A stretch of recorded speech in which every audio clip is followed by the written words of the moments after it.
सभाशास्त्राचे काहीतरी नियम असतात. एकदा आपण चान्स दिल्यानंतर जी व्यक्ती असते तिथं प्रभारी बसलेली व्यक्ती असते त्याने ती मीटिंग चालवायची असते. त्यावेळी सुट्टी घेतलेल्या नगराध्यक्षाची उपस्थिती असू नये असं मला वाटतं. माझ्या हिशोबाप्रमाणे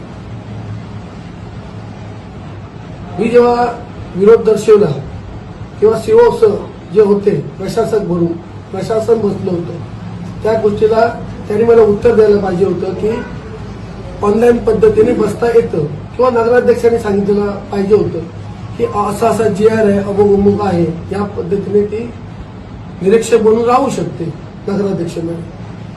पण तसं दोघांनी आम्हाला कल्पना दिली नाही आणि त्यांनी तो लॅपटॉप चालू होता ऑनलाईन ते बंद केलं आणि ते समाजशास्त्राप्रमाणे बरोबर आहे म्हणून निवडणुकांचं मी कौतुक करतो